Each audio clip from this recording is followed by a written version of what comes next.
सीने में मौजूद आपका दिल हर एक मिनट में 6 से 7 लीटर रक्त शरीर को परिवाहित करता है, जिससे शरीर का पोषण होता है।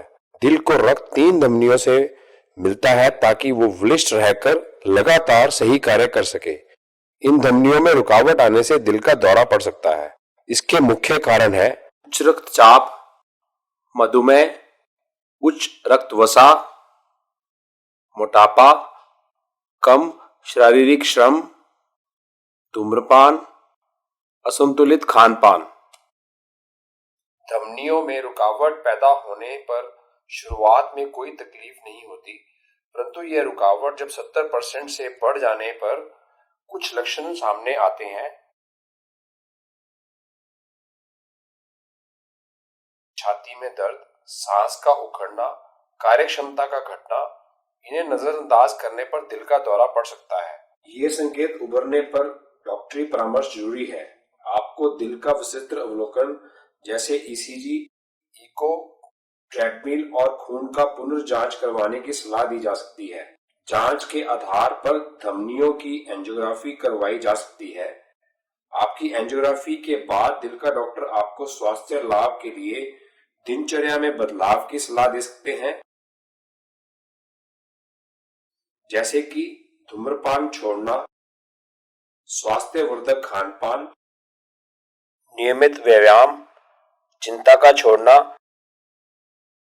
और वजन घटाना शामिल है। स्वास्थ्य लाभ के लिए दवाई भी दी जा सकती है, जिसमें एस्पिरिन, सॉर्बिट्रेट, बीटा ब्लॉकर, रुकावट पैदा करने वाली वसा को घटाने की दवा एस इनहिबिटर शामिल है।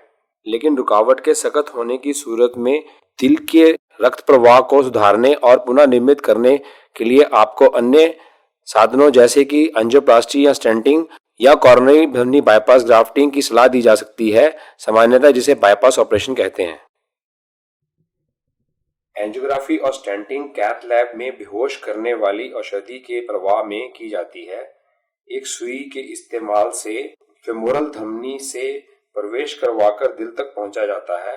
इस तार को रुकावट हटाने वाले यंत्र को कोरोनरी धमनी तक पहुंचाया जाता है। इस तार को धमनी में रुकावट वाले हिस्से से पार ले जाया जाता है, जिसके बाद बैलून से इस हिस्से को फैलाकर वहां स्टेंट लगाया जाता है। कोरोनरी धमनी बाईपास ग्राफ्टिंग या तो सामान्य ढंग से की जाती है, जिसमें दिल की धड़कन रोककर बाईपास ऑपरेशन के दौरान दिल और फेफड़ों का काम मशीन से लिया जाता है, या ये बाईपास ऑपरेशन सामान्यतः धड़कते दिल पर ही किया जाता है। सामान्य बाईपास ऑपरेशन में छाती के बीचों बीच चीरा लगाया जाता है और छाती की हड्डी को बीच से काटा जाता है। छाती की हड्डी के पीछे मौजूद अंदरूनी मेमोरी धमनी को लेकर रुकावट वाली धमनी को बाईपास किया जाता है।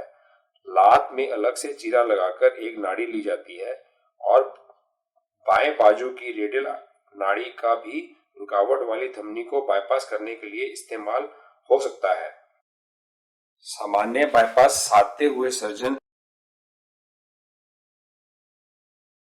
एक अंदरूनी मेमोरी धमनी, लात की 1 या 2 नाड़ियां, बाजू की रेडियल आर्टरी धमनी लेकर बाईपास ऑपरेशन पूरा करता है।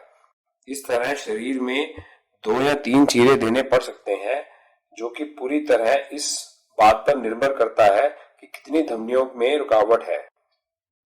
द्विपक्षीय अंदरूनी मेमोरी धमनी और आमतौर पर बीटा ऑपरेशन कहा जाता है। ये एक आम ऑपरेशन नहीं है। इसके लिए छाती के पीछे की दोनों अंदरूनी मेमोरी धमनियों को बाहर निकालकर बहुत ही महीन टांकों से आपस में जोड़ा जाता है। फिर इन दोनों धमनियों से पूरे के पूरे दिल को ही बाईपास कर दिया जाता है। ये अति निपुणता से किए जाने वाला उपक्रम है। इसमें पूरे शरीर के रक्त भेजने वाली धमनी को, जिसे एओर्टा कहते हैं, छुआ नहीं जाता, जिसके कारण ऑपरेशन के बाद स्ट्रोक का खतरा समाप्त प्राय हो जाता है। इसमें धमनियों में ज्यादा जगह रुकावट होने पर 6 ग्राफ्ट तक लगाने की सहूलियत मिलती है, जो कि सारे आर्टियल ग्राफ्ट होते हैं।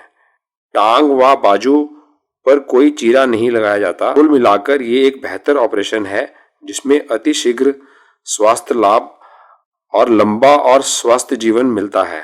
बीटा ऑपरेशन एक बेहतर वाइन जैसा है जो कि समय के साथ बेहतरीन होती जाती है। हीरो हार्ट डीएमसी में हम लगभग हर मरीज के लिए बीटा का उपयोग करते हैं और 1000 से ज़्यादा ऑपरेशन कर चुके हैं। हीरो हार्ट डीएमसी में हमारे पास आधुनिकतम तकनीक मौजूद है। आपको पूर्णतया स्वास्थ्य और नवजीवन प्रदान करने के लिए हम पूरी तरह तत्पर और तैयार हैं।